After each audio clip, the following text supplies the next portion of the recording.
Bill Nye is the trend all over. He has his new Netflix show, Bill Nye, the not-so-scientist guy. Listen, here's something I want to be clear about. I want to set this up. Bill Nye was originally he was like a stand-up comedian, a sketch comedian, and he has a bachelor's, I believe a bachelor's in mechanical engineering.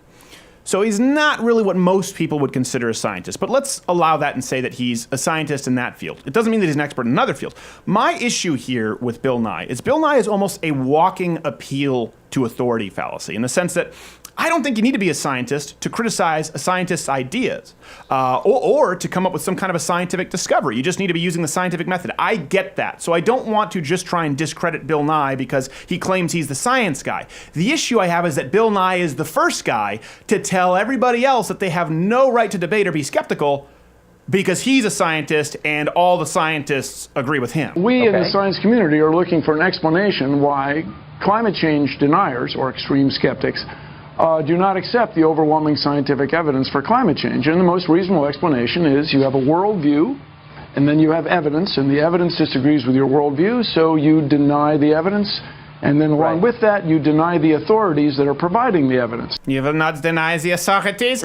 Now, we're going to be talking about gender today because he's making the case that gender exists on a spectrum. By the way, very different if you go back to his old show. He did say that chromosomes determine gender. If you go back to the episodes when we were a kid. So he's done a 180 Amazing on how that. 2017 just changes science. Yeah. Completely changes science. Again, I think this is important because he's a track record. He's so anti any even remote critical or skepticism of the idea of catastrophic man-made climate change. He's okay with them being jailed. And what's your thought on jailing skeptics as war criminals? Well, we'll see what happens. Was it appropriate to jail the guys from Enron?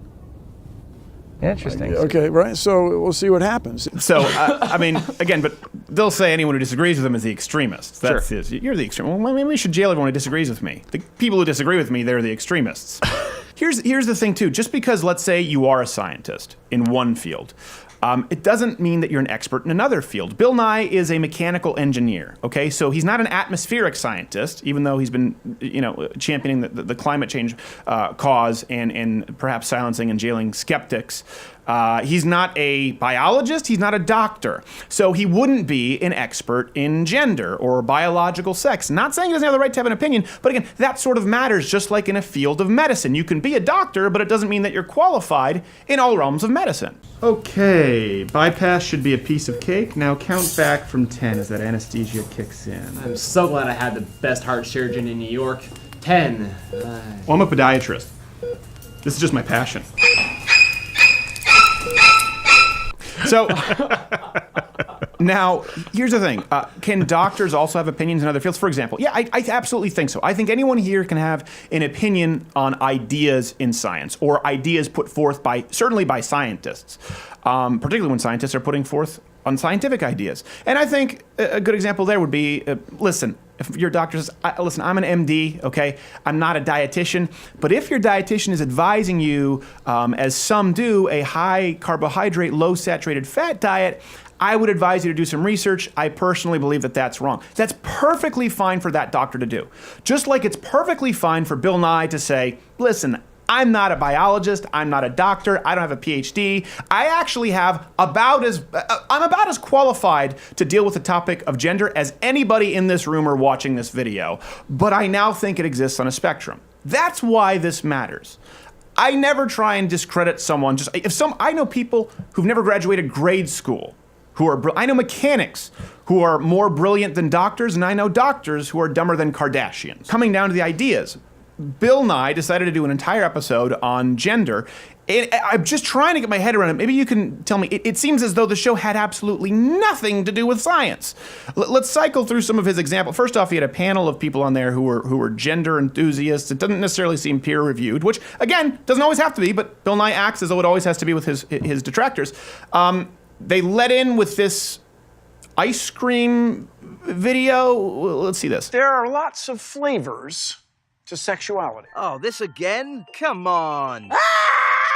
Now, I've spoken to some of you about my theories on the nature of being ice cream. Which have no basis in science. It's the science of feelings. And as vanilla, I feel that I am the most natural of the ice creams, and therefore the rest of you should just go ahead and also be vanilla. No one can make you stop being strawberry. You're strawberry. strawberry. Hold me salted caramel. Everyone should pretend to be vanilla until they no longer have the urge not to be vanilla.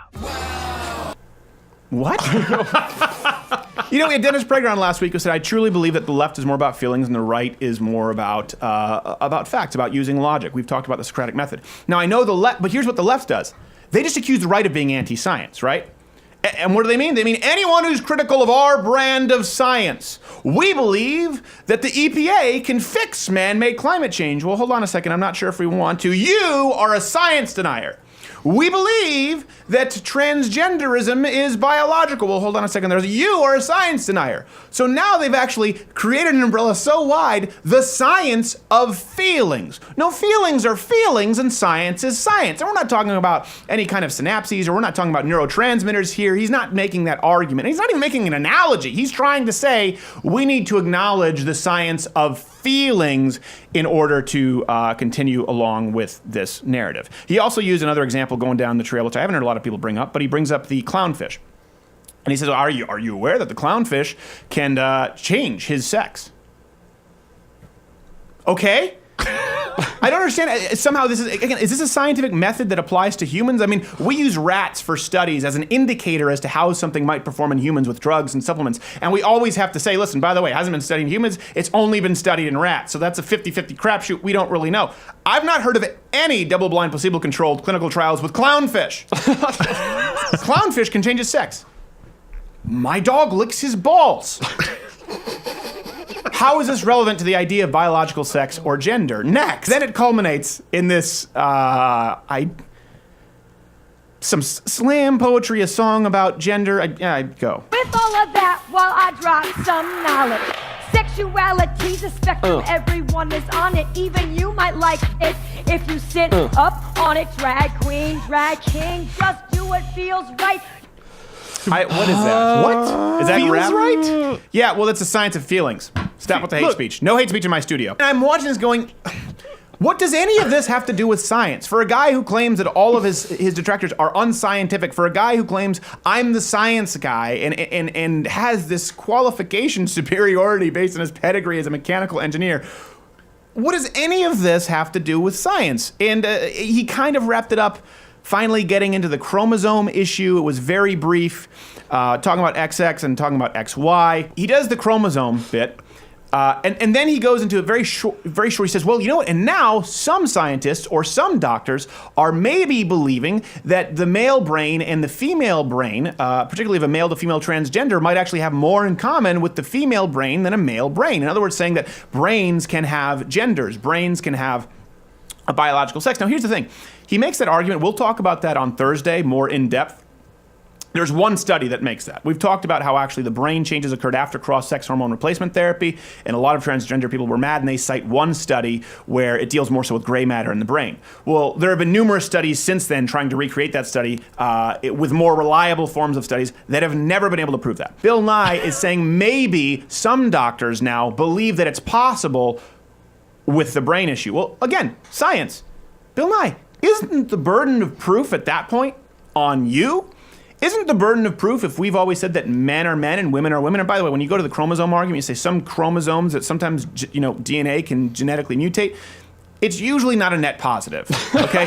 We're usually talking about some kind of a bizarre illness, disease. That's usually what people are talking about with genetic mutation. An extra Y doesn't make you an X-Men. No, usually makes you Flipper Boy. And by the way, I don't know, people out there can maybe send me, I've never seen any kind of a study, even when they bring up the chromosome issue, I've never seen any definitive study saying, well, this type of a chromosome actually is directly related to transgenderism, to the identity. I've seen people say, well, you know what, chromosomes aren't entirely reliable, therefore transgenderism. I've never seen them saying, but we actually have a hypothesis which we can test. We see this kind of particular difference or anomaly in human DNA and human chromosomes, and that tends to give one a proclivity towards transgenderism. Send it to me. I haven't seen it. Science is hypothesis, test it, conclusion.